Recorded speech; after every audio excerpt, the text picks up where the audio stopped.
This is a presentation of National Streaming Sports. Over 20 podcasters, 70 weekly shows, and a 3.4-star rating on Roku TV.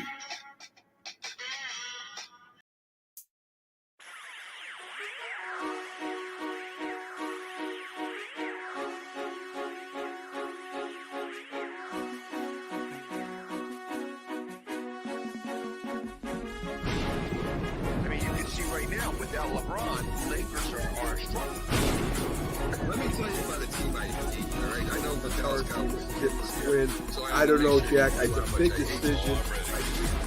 I've often said that the people who run baseball, they try very hard to ruin it. I'm from Brooklyn. I don't have a problem with saying space. Pittsburgh at Buffalo. Thank you. I thought I was right. So anyway, Yeah, Mac, you're really interested in these playoffs. so This is a presentation of Northeast Streaming Sports. Good morning. You're listening to the Mac and Jack Sports Show on Northeast Streaming Sports.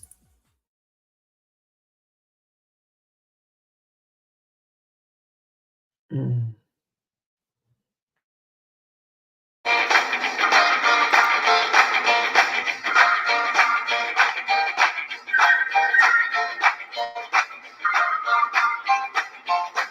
it's Monday, Jack. And we'll be starting off the week of sports here on the National Streaming Sports Roku channel. Good morning, everyone. This is the Mac and Jack Sports Show. I'm your host, Mac, with your co-host, Jack Hirsch, who has been a little busy with an event that's coming up soon. And I want Jack to talk about it a little bit leading off the show because it's big news, especially in boxing.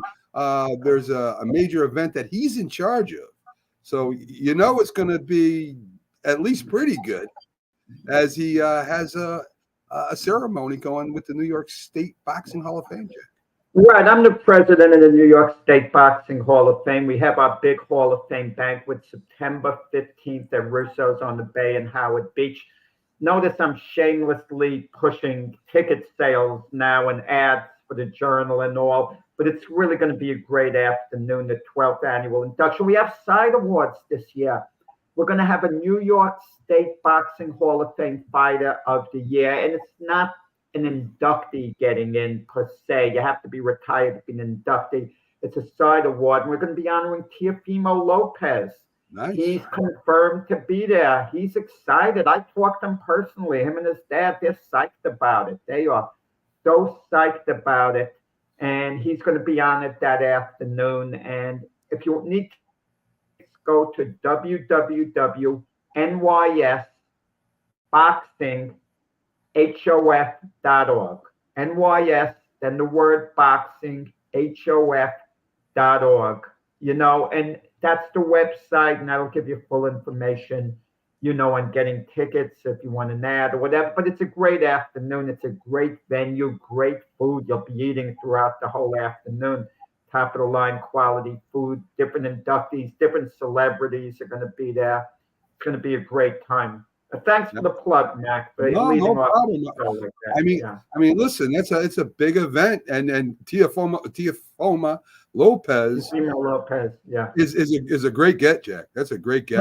And I'm going to give you a little scoop. Tentatively, it's not official. He's scheduled to box 12 days later in New York, tentatively at Madison Square Garden. Wow. So he's going to be boxing 12 days later. But I got their word, you know, training camp or not, it's a Sunday afternoon. They're basing their training camp, everything around being there that afternoon. Excellent. So, yeah. Excellent. So, we look forward to having it, and he looks forward to being there. That's great news. So let's get into the little bit of sports stories we have. I'm going to give you a quick MLB standings update, and then we'll go into some MLB news here. In the East, Baltimore is at 60-38. The Yankees in second at 59-43, followed by Boston at 53-45. Jack, the Yankees have been 9-29, if I'm not mistaken, since June 15th, I think it is. I don't think they've They're- been that bad, have they? I don't have their record. I mean, 9-29 is beyond atrocious. I would guess. I have no evidence off the top of my head. I know they've played poorly on balance, but I don't think they've played that disastrously. That's disastrous. I don't. Well, think let me give you. But I I can't confirm it. let me give you the official. It's not 9. Well, out of the 29 games, they've won 9. So they're 20. Oh, I thought you said 9-29. Well, Okay. I did, but they are out of 29 games. They have only won 9-20 they've been. Yes, 9-20. I thought you said 9-29. Right, Okay. right. So Well, listen, that's Mac, 29th. Yeah, that's 29th in the league. Go ahead. It's not the way it used to be. You know, sometimes people yearn for the old days. They used the word to win the pennant. The pennant is an outdated word. No one cares about the word pennant anymore because you have 3 wild card teams who are going to get in. And the Yankees are 2 games behind Baltimore in the East. You want to win the division. You want to win it for pride in part, you know, during the year. But the bottom line is this, Mac. It's what you do in the playoffs. No one is going to care if the Yankees won the division if they don't get to the World Series. No one is going to care. Let's be honest about it. They care right now because it's a regular season. But when all's said and done, it's whether they get to the World Series. And now if the Yankees are wild card and they get to the World Series, that's all anyone's going to talk about. They're not going to talk, oh, we didn't win our division. I mean, you think anyone harkens back to 2004 when the Yankees collapsed against the Red Sox and blew a 3-0 lead in the playoffs? Well, the Yankees won the division that year. No one cared about it at all. Do you think they'd look at a banner, Yankees, Eastern Division champions? They would laugh at it if they showed that, you know, in Boston, even New York. But the Yankees got the cushion early in the year. They're going to make the playoffs. I mean, they're not going to completely collapse from now to the end of the season. They're going to make the playoffs. It's what they do in the playoffs, getting it all together by then. That's going to be, you know, the story. So I don't think the Yankees are worried right now. But Jack, I think there should be more urgency. When Boone says we're going to be fine, and I mean, I think that, you know, if this was Billy Martin's team right now, and we're going to get into Billy Martin a little bit when we talk about the MLB inductees. If this was Billy Martin's team right now, he would be going through the roof. He would be going after the team. He would be saying things. He'd be yelling in the dugout. I mean, he would be doing things to try to turn this around. He wouldn't be sitting back and saying, well, we're fine. That's one thing I know Billy Martin wouldn't have said. He would be ticked off.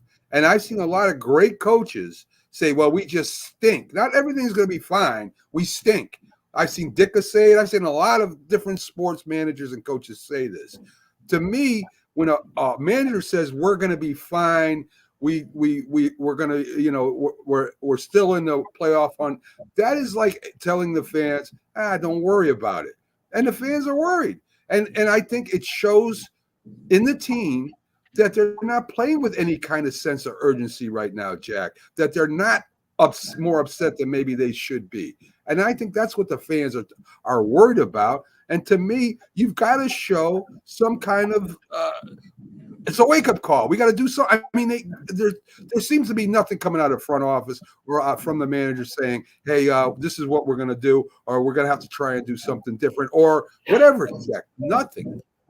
You want him to put on an act to satisfy the fans. I mean, Aaron Boone, put on an act, put on a front, act a certain way because it looks good. You know, take a bath, destroy a water cooler because you're mad, get in the player's face, start shouting at him, put on a whole act. It's not the way to go, Mac. You can only do so much with the players. I want him to be honest. Be honest. You're playing terrible. Being honest. He's not being honest when he says everything's all right. Not everything's all right when you're 9-20. He didn't say everything is all right. He did. He said we'll be fine. Everything's more fine. He said we'll be fine, and I believe him. I think things will be fine. I think things will straighten out. teams go through bad patches, and they're different teams and they're different personalities. You're harking back to the days of Billy Martin when he managed the Yankees. Let's talk about the late 1970s when they had a couple of championship teams. He got fired from the 78 team, by the way. He wasn't there when they won the World Series. He was there half the year. But he was a manager of the 77 team. But that team had a lot of turmoil on it, different personalities. How do you compare a Reggie Jackson to an Aaron Judge? And Reggie Jackson wasn't a leader on that team at all. He wasn't even like Munson was the leader. Munson had as captain, a vastly different personality than the captains after him. Don Mattingly was a captain, well respected. They didn't win with Don Mattingly. Jeter, they obviously won with. He didn't have a Munson type personality. He was more in the Aaron Mulboon Jeter, and people praised his leadership. Aaron Judge is more in the Jeter mode. But Posada was in a Munson thing, and you said it, but you said it, and I think I agree, and I've said it before. Posada was the real captain, leader, maybe not in title, but he was a real leader of that Yankee team. But part of it's the personnel. You make a great point, Matt. A few years ago, CC Sabathia was a leader. Now, a pitcher can be a leader if it's a great pitcher, okay? An average pitcher can't be a leader of that team, like a Marcus Stroman, a little better than average pitcher. He can't be a leader, Garrett Cole. Garrett Cole is one of the leaders. Yeah, absolutely, because he's a Cy Young Award winner. CC Sabathia was a great leader. Aaron Judge is a leader, but a quiet leader. He talks to guys. Bottom line, Mac, the players have to play better. As a GM, Brian Cashman gets the players before the season. We don't know that they're not going to produce. We didn't know DJ LeMayo was going to be that bad. We didn't know Gleyber Torres would get off to the start he did. And Gleyber Torres might come on, might be great the rest of the way. Let's see what he does. He's going to be in the lineup. Anthony Volpe, I hate the idea they're not batting him leadoff. They're batting him like seventh now, and I wonder what the heck's Aaron Boone doing? You liked Alex Badeo a lot early in the year, Mac. You were praising the Yankee pickup of him. Oh, what a great pickup. He's been awful. Is that Aaron Boone's fault? I don't want to hear you light a fire under the guy. You get in his face, he's going to hit better, feel better. If a guy isn't playing hard enough, you sit him down. Believe me, these guys get the message if they're not playing. They all want to play. Grisham, no one was counting on him to play. He was supposed to be strictly a good defender. We knew he couldn't hit before the year. And Judge and Soto have been great.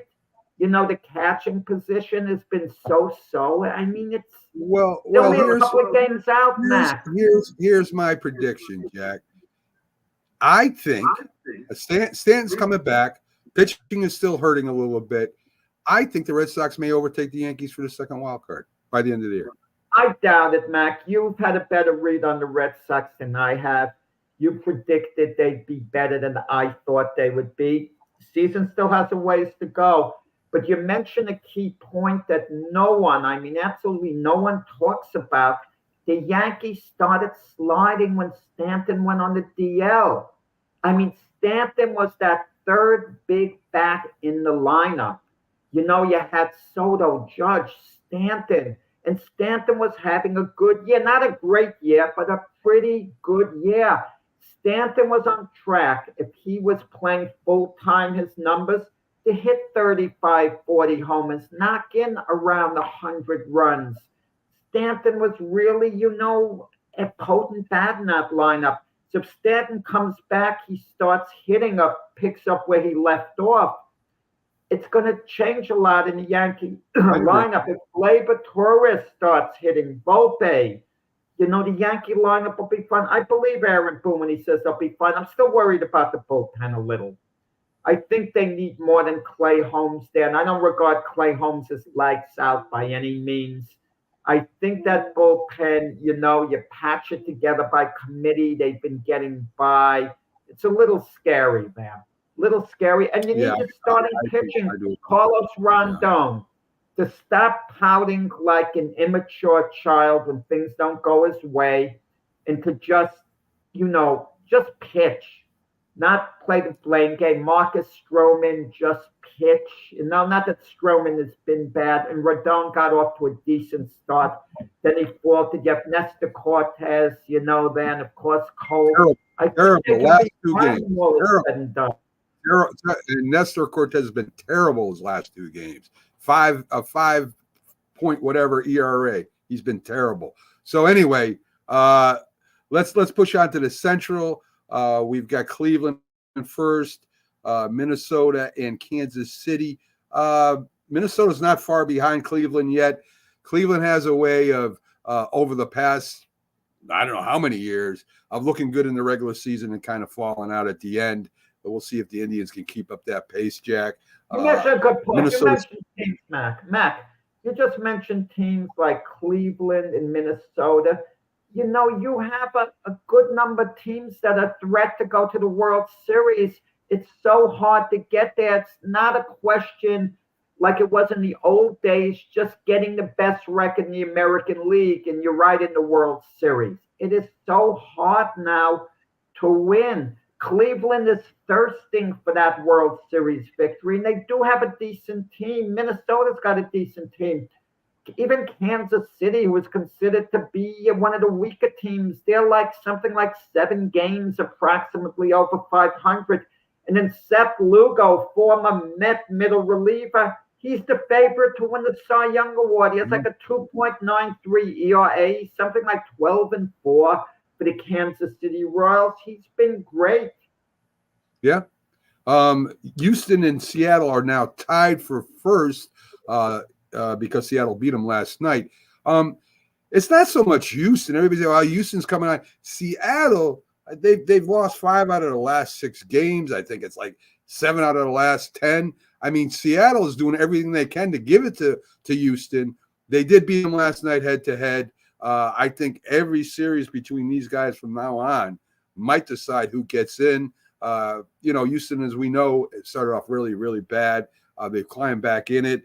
I mean, if you look at them, and was there 50, well, Houston's 52-47, Seattle's 53-48. They're hovering around 500. Again, as you said, it depends on what happens in the playoffs. But Houston too, Mac. If they get to the World Series this year, can we call them a dynasty? I mean, they're on the verge of it, what they've done in recent years. Them and the Kansas City Chiefs, who went to 4 Super Bowls in 5 years. Yeah. How much more of a dynasty are you going to get in the modern era? Because people look back at, let's say, that Green Bay Packer team with Vince Lombardi, and they describe the Packers then as being a dynasty. But the truth of the matter, Mac, is the Packers, what did they win? 5 NFL championships in 7 years. Yes. I mean, that was fantastic, but they had that basic run, 5 of 7 years and were considered a dynasty based on that. Yeah. I think so. Listen, Houston, as in this last maybe 7 years, Jack, they've been involved some way in the world. So I guess you would have to say that, no matter how much you hate. And they lose players, and they retool. George Springer and Carlos Correa leave as free agents, yet they retool. They always find a way to, get it done. And even this year, after a dreadful start, they're going to be in the mix. Yep. They are in the mix. Yeah. Philadelphia loses 2 out of 3 from Pittsburgh. They bounced back last night, 63-36. They got an incredible pitcher over there. In fact, they got an incredible pitching staff. I mean, you would have to say that they're odds-on favorite to win the World Series this year. You would have to say that. Well, yeah, you would at this moment, but you think of the level of disappointment certain teams are going to have. The Phillies and the Dodgers, first and foremost. One of those teams is going to be bitterly disappointed. If they don't get to the World Series, the fan base won't look at it as being a successful season. At the Atlanta Braves, who I picked to win it all in the beginning of the year, their fan base may have tempered their expectations a little, Mac, because of the injuries the team has had. Yeah. You know, but it's the same way with the Phillies. If they lost Ohtani for the rest of the year, let's say Freddie Freeman or Mookie Betts wasn't coming back, maybe the fan base would be a little more tolerant if their team didn't win it. But there are high expectations with the Dodgers and the Phillies.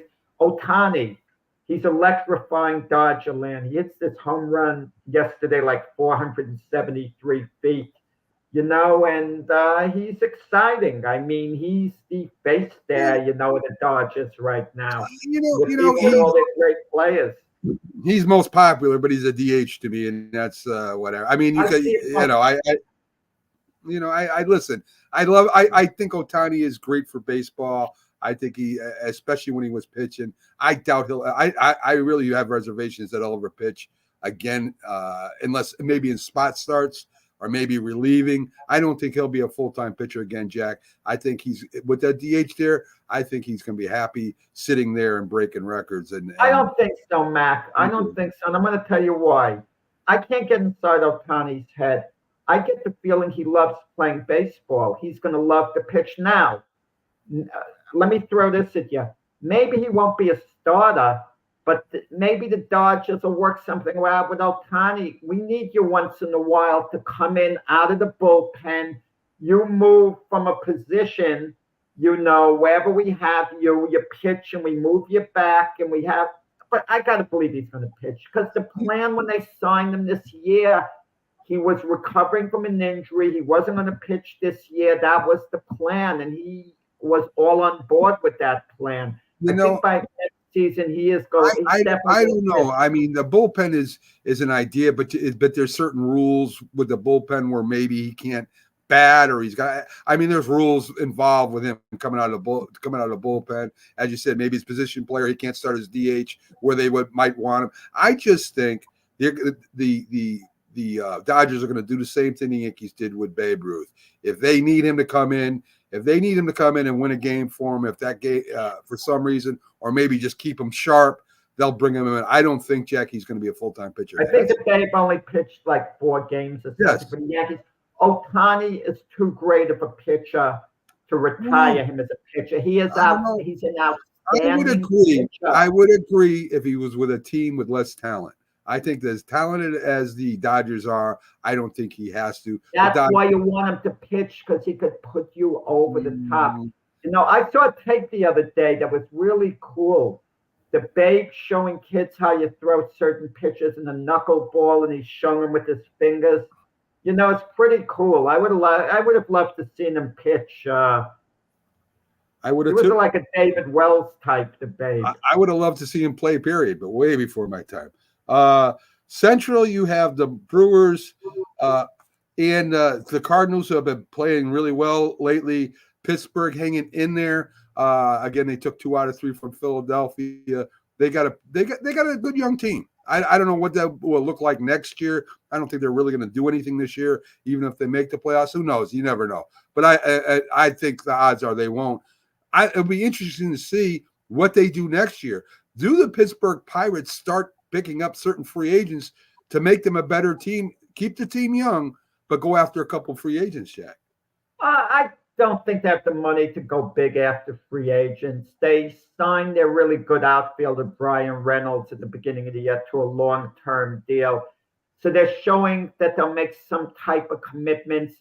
They can't bid against the big market teams. For example, like Juan Soto's a free agent. They probably won't even inquire about a Juan Soto. They might take a look at a Pete Alonso, for example, just a little look to see if no one's bidding on him. Maybe they could swoop in.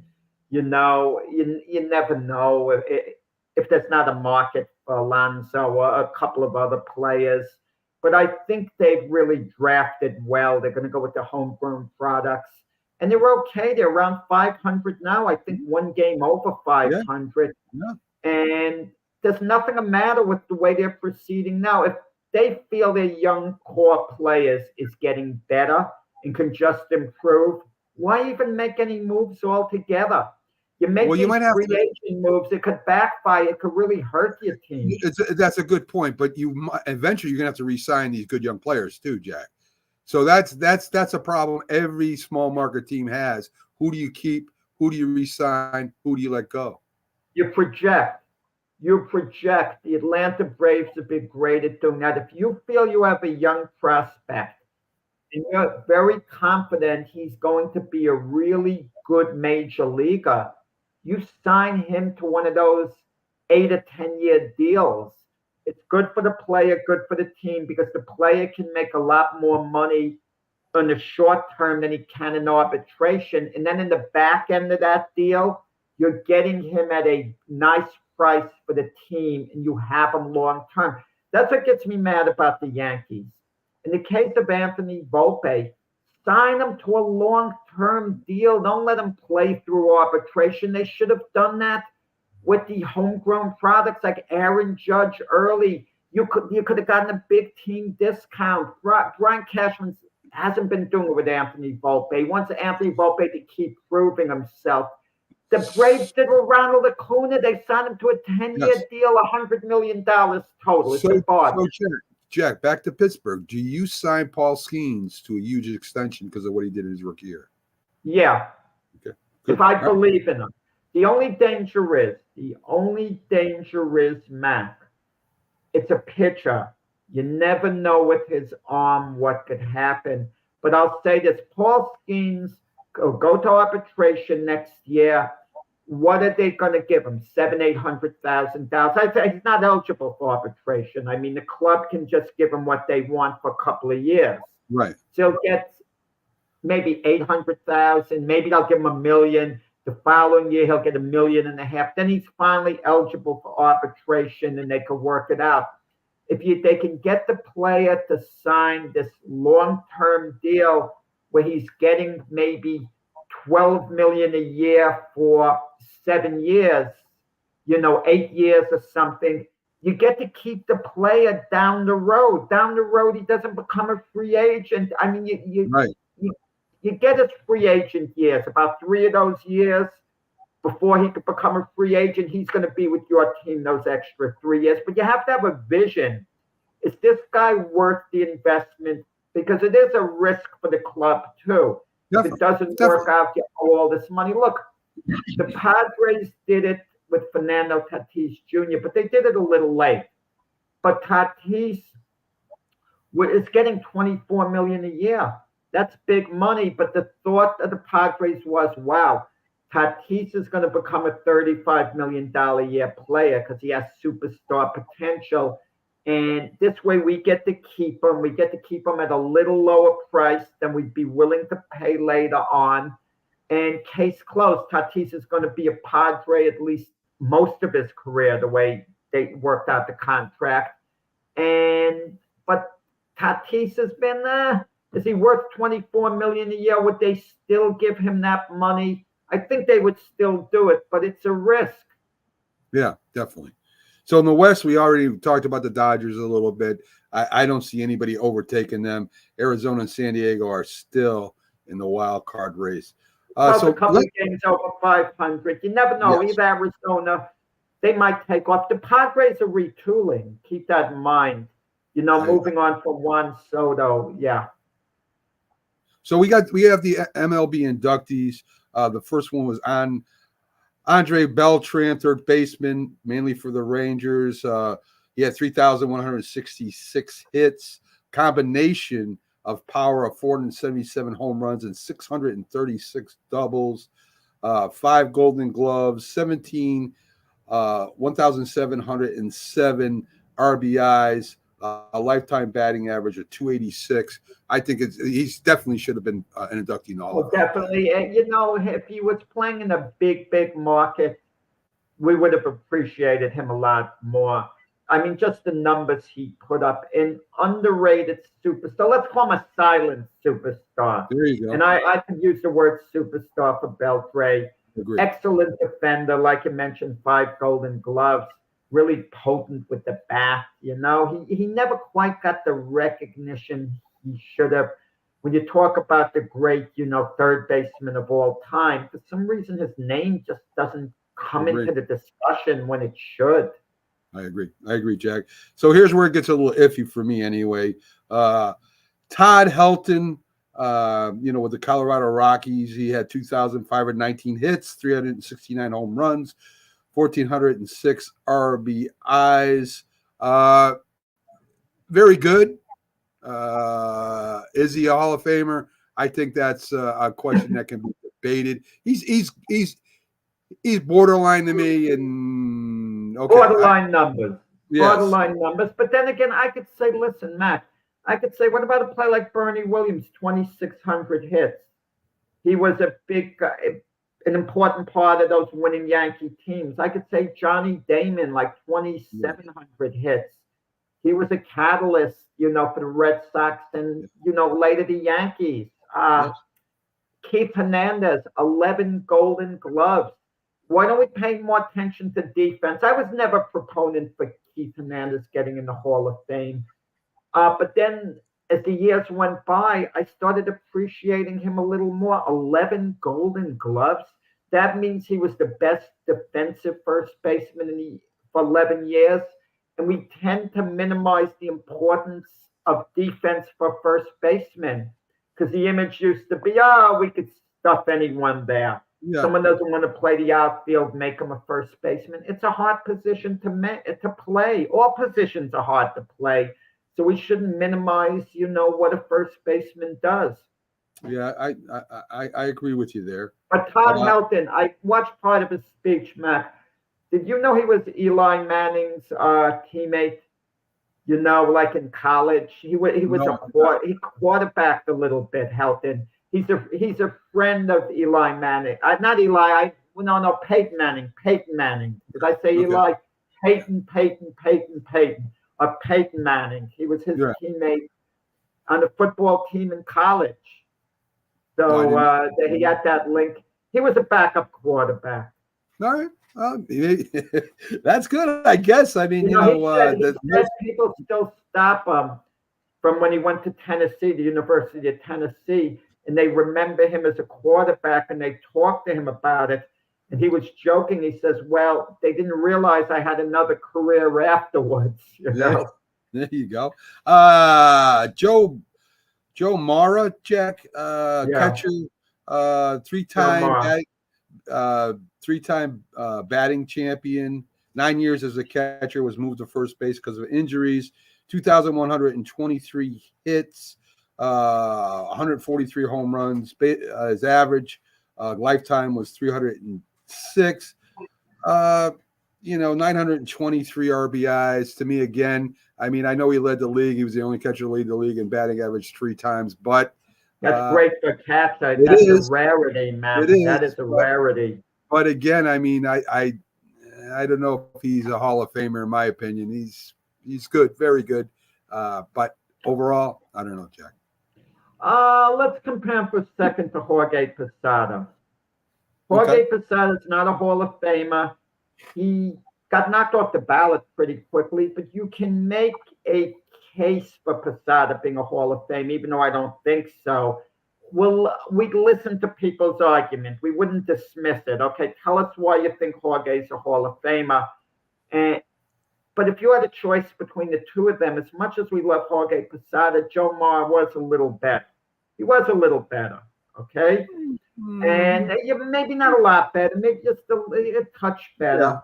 Yeah. The problem with Joe Mara, it's like the Don Mattingly syndrome to an extent.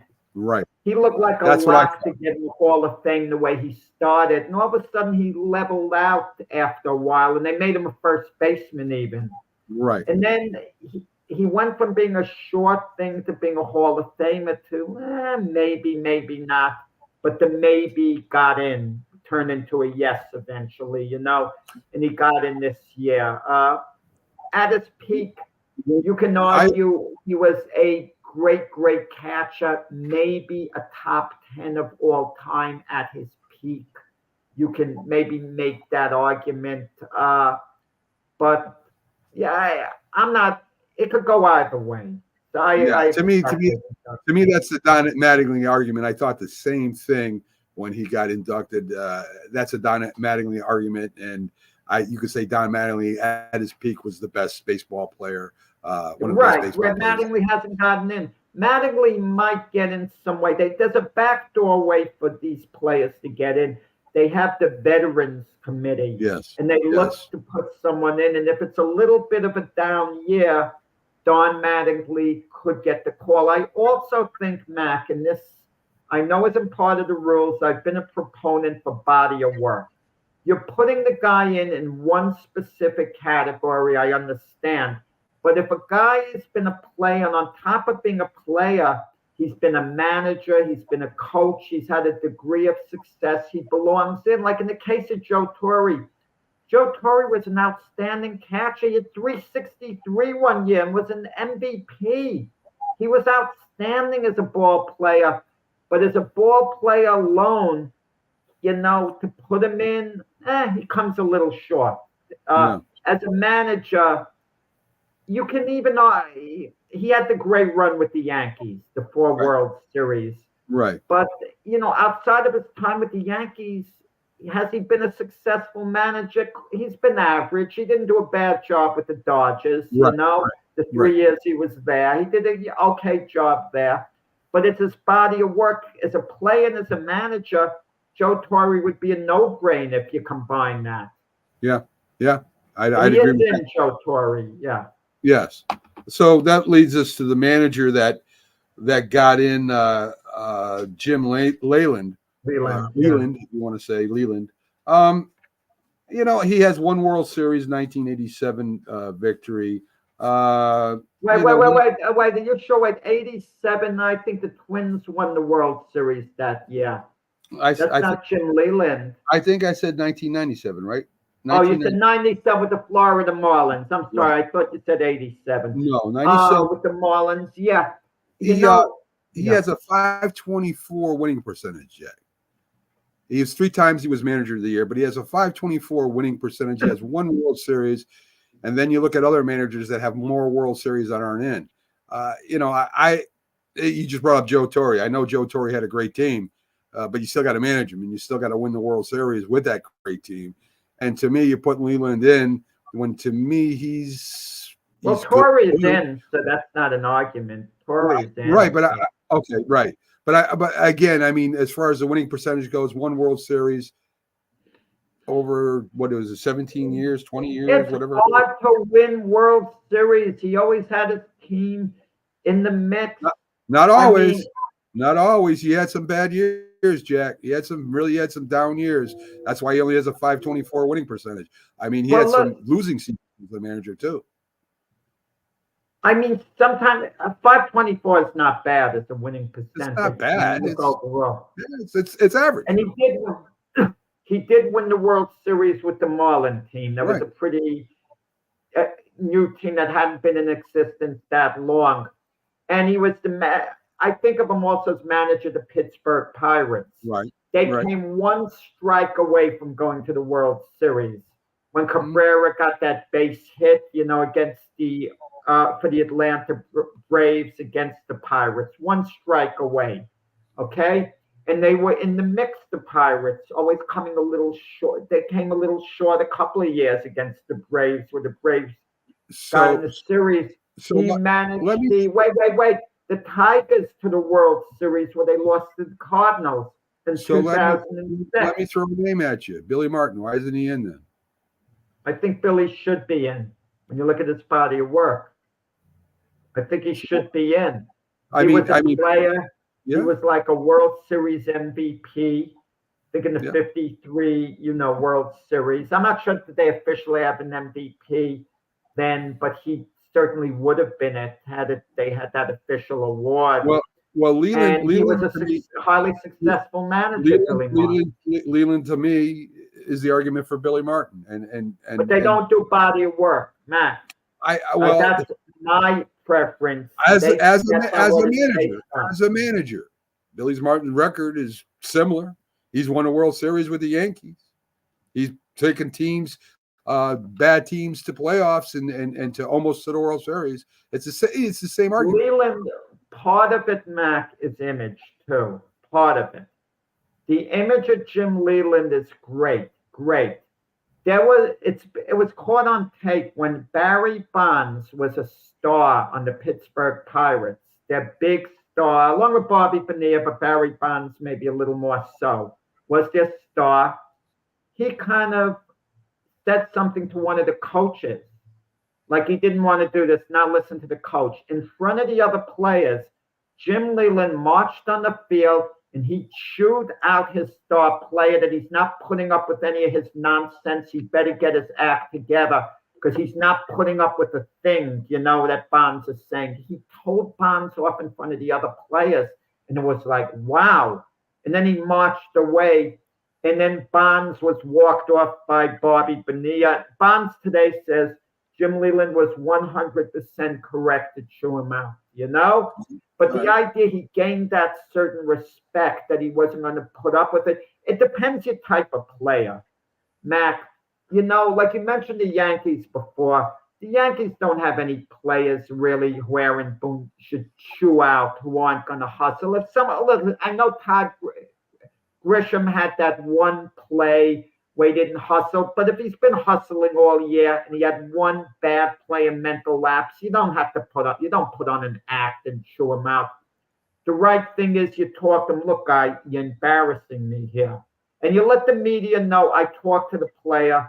It was embarrassing, Yeah. He embarrassed himself and the team, and I talked to him about it. Now we put it behind us. I don't have to put on an act and get in his face, with all the dramatics. So that's the Hall of Fame inductees, guys. I want to get into, we mentioned it on Sunday's show, a little bit about Team USA. Almost got upset. They didn't, but they almost did. Basketball, yeah. They're going to end up playing Germany, their last warm-up before the Olympics. There's been a lot of reasons they think that the United States may not be as good as they are projected to be. One was brought up older players by me and then by Joel Embiid, believe it or not. If I was on a team, I would have said that. But anyway, he did say it. And there was a point to that. LeBron, Steph Curry, Drew Holiday, even himself at 30 years old. There is a point to that. They also... He's not starting. Joel Embiid, from what I understand, isn't starting. So if he's not starting, right. Well, he's with a unit. That probably irks him. He's in with a one unit that has been starting, but has been rumored that Anthony Davis will be the eventual starter. I don't know. There's two groups, but anyway, Jack. Again, the other countries do have more time to practice than Team USA does, so that's a problem that they have to solve. And the pressure itself, right? I mean, if the USA doesn't win the gold, it's going to look like they had a bad year. They're supposed to win the gold, and that's pressure, whether you like it or not. It's sort of like right now with the Phillies. If they don't win the World Series, it's going to be a disappointing year. USA There's more pressure than the Phillies. No.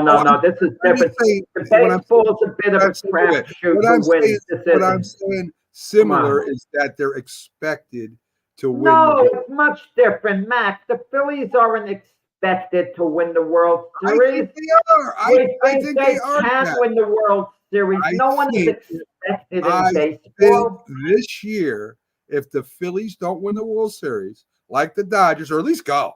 But I think they would have to win this year, like it has been the Dodgers the past few years. That if they don't win the World Series, that it's going to be a disappointing year for the Phillies. There's a difference between disappointing and expected, and the Major League Baseball teams have next year. The USA has 4 years till the next Olympics, under more pressure. Point taken. I was just trying to make some kind of okay, but right. Okay, so but anyway. with the USA team, can I just say something? I think the problem is, no one's mentioned it. I think the problem in part is the head coach, Steve Kerr. Now, I think Steve Kerr seems like one of the nicest guys you'd ever want to meet. A really nice guy. And I don't want to hear, well, he was head coach when Golden State won 4 championships. he did a good job of managing those personalities with his calm approach. I think Steve Kerr likes to make players happy. He did that in Golden State. He would defer to players, Steph Curry, Klay Thompson, Draymond Green. Let's make these guys happy.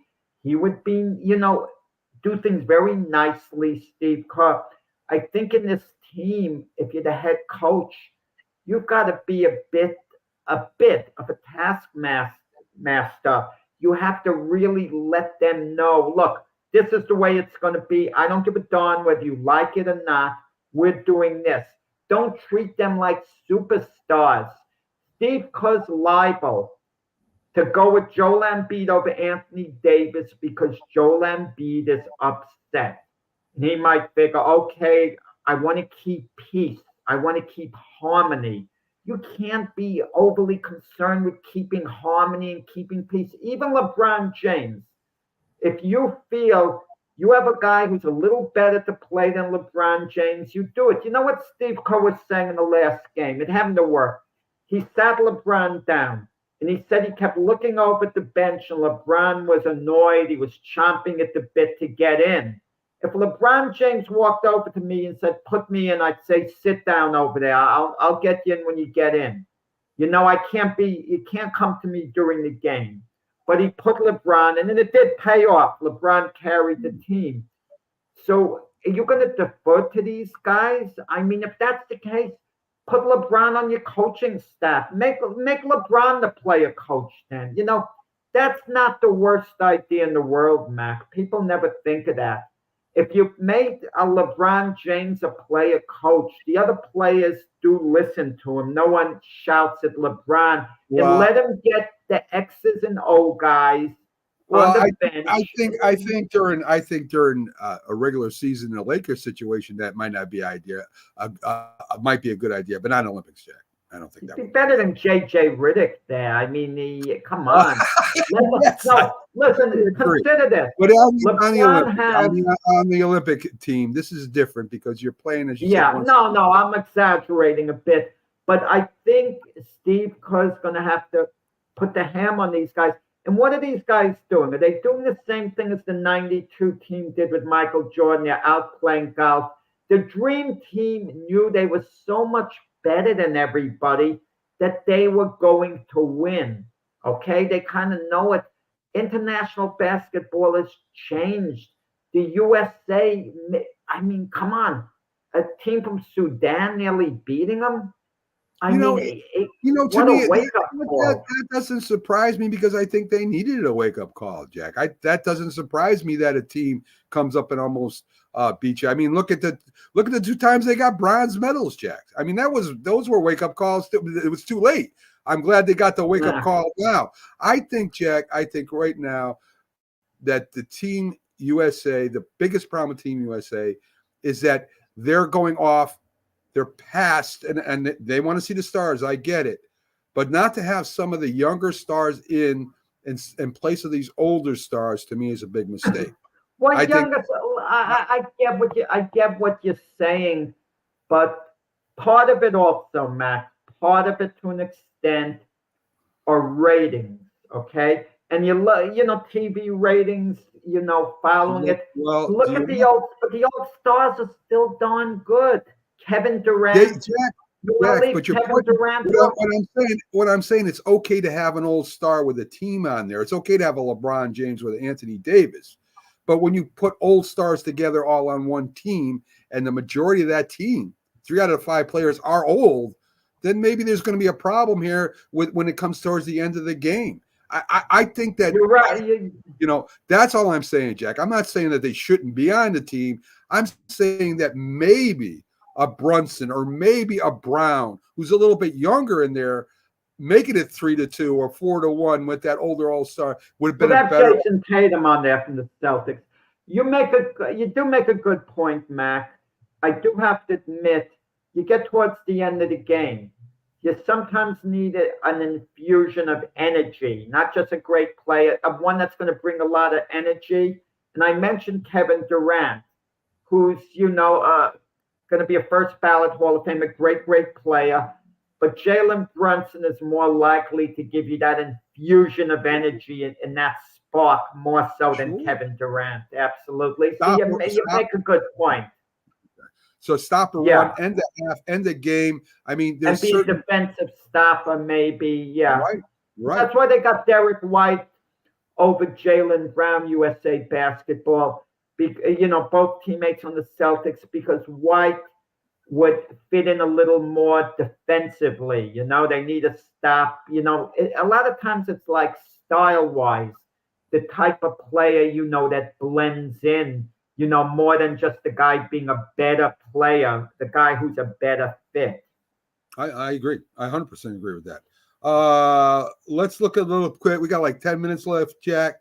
We'll go this week in history. 1976, Hank Aaron, led the league, becomes the first guy to hit 755 home runs, going past Ruth by about 15 or so home runs.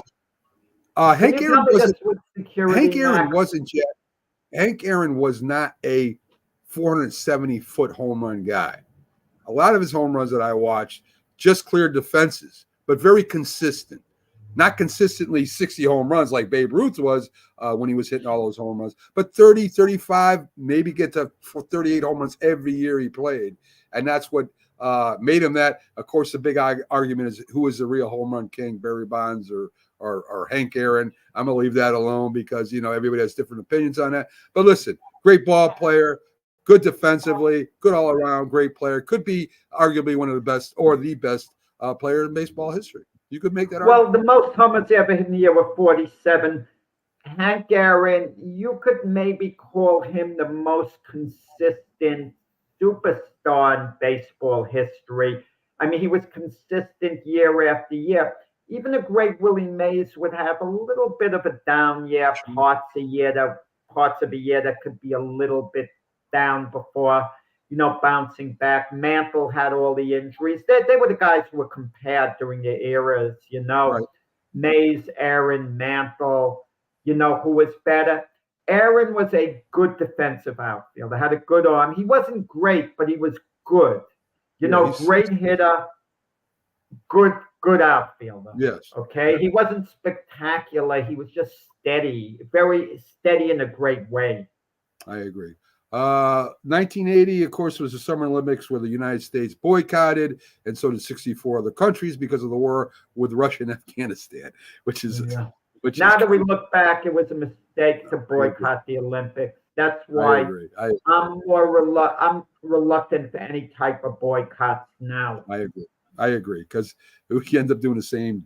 Even Henry Kissinger, who a former Secretary of State, he said years later he supported the boycott at the time, and years later he reflected and said it was a mistake. He said, "Who did we hurt? We hurt our athletes." I mean, it didn't serve a purpose, when all was said and done. Not at all. 1986, Tim Witherspoon knockouts Frank Bruno for the heavyweight champion title. He did he did beat Tony Tubbs. Maybe his biggest fight was a split decision with Larry Holmes, Jack, when he fought Larry Holmes. He lost. Yeah. Decision. Yeah. Tim Witherspoon knocking out Frank Bruno in England in July of 1986 was a big fight in England. Bruno was arguably the most loved fight in British history. They just loved him, big Frank Bruno. I mean, he was a so-so heavyweight, a bit clumsy. Eventually, he won a version of the belt. He beat Oliver McCall, who beat Lennox Lewis. And Bruno came up with a good fight against Witherspoon. He was winning, but Bruno kind of tired. And then Witherspoon got him in the 11th round. Same thing when Bruno later fought Lennox Lewis. He was beating him for 6 rounds. And then he got tagged and he got stopped. And then Bruno fought Mike Tyson and actually staggered him in the first round of their first fight. And then Tyson stopped him in the 5th, and then Tyson beat him in the rematch. But Tim Witherspoon had greatness marked over him, except he was a bit lazy, in his training by all reports. He wouldn't always show up in tip-top shape. He was in shape when he fought Larry Holmes late in Holmes' career when Holmes was champion. Close decision. A lot of people felt Witherspoon won. It could have gone either way. Holmes got the decision, but eventually he became a belt holder, and he was erratic, Tim Witherspoon. You never knew which Tim Witherspoon would show up. The best of Tim Witherspoon was a threat to beat anyone. The worst of Tim Witherspoon, could be mediocre. Okay, all right. 1990 He's a Pete Rose. Philadelphia guy, by the way, Tim Witherspoon. You could ask Russell Peltz about That's a good. him. There you go. later Good. on. Another Philadelphia fighter. 1990 Pete Rose sentenced to 5 months in prison, 3 months halfway house for cheating on taxes. A lot of that came from him signing his memorabilia, not claiming it all.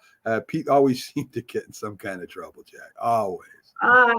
So anyway, Pete wasn't my type of guy. I read a book on him recently. He was like always wheeling and dealing, to put it kindly. he was. I wonder if he'd had a chance, Mac, to do a complete do-over. When he bet on baseball and when Bart Giamatti, some with the other guys, if Pete would have said, "Look, guys, this is an addiction. I couldn't help myself. I'm so competitive betting on my team, but you guys have to ban me now. I lost touch with reality. I'm going into rehab." And then it said to those guys, "But what I would like to do is use my ban to help others. If Major League Baseball allows me to go to the clubhouses as a banned player from baseball and tell them I'm deprived of being involved with the game I love because I did this. His ban wouldn't have lasted long. They would have removed it. They would have said, "Wow, he's taking accountability. But, this is Charlie Hustle." He would be in the Hall of Fame and he'd be back in baseball. But Jack, Pete would have to follow up and actually go get help. I don't know. And and he wasn't going to do it. It was just not Pete Rose. It's not Pete Rose. He was like the alcoholic who would be stopped at DUI and say, "No, I don't have a drinking problem. I was just celebrating." Yeah, exactly.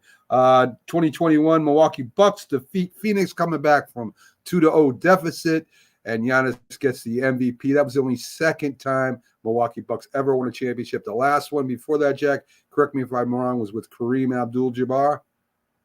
And the big O Oscar Robertson was on Jabbar's team. He was Lou Alcindor at the time, his name, before changing it. But and the great Big O was past his peak. But it was nice that he won. He won a championship, and Jabbar has a little bit of a legacy as a Milwaukee Buck. I kind of wonder if they would ever celebrate their team, Jabbar coming back. You never hear Jabbar's past as a Buck being brought up even by the organization. The Orlando Magic, for example, they put Shaquille O'Neal in their Ring of Honor, on their Hall of Fame, and Shaquille only played 4 years for them. Yet they're celebrating his legacy as an Orlando Magic. They got to 1 finals with Shaquille, but they didn't win a championship like Jabbar did with Milwaukee. Yeah. You wonder why certain teams do what they do with certain players and not with others, right? I mean, I guess it's maybe because of popularity or whatever, or maybe more franchises and all fairness. So long ago, maybe I don't know. We were going to talk about something else. We'll save it for Wednesday because we're getting near the top of the hour. But we got through this hour. We covered a lot of stuff and a lot of baseball today, which is nice. We don't do that all the time. But with the Hall of Fame, we definitely had to delve into that a little bit. I want to thank you guys for coming in today. We're back live Wednesday. Tonight, Glove Fist with Jack and Frank Laterzo. 7 p.m. Eastern time. Correct. And start spreading the news with Doc and Dr. Paul and Dr. Fagan. We'll follow them up, both of them on the Roku channel. In fact, we'll have a lot of shows tonight on the Roku channel. So check us out. Download that free app and just channel search National Streaming Sports. And there's the National Streaming Sports. So there you go. Anyway, folks, have a great Monday. Hope you have a great rest of your night. We'll see you soon.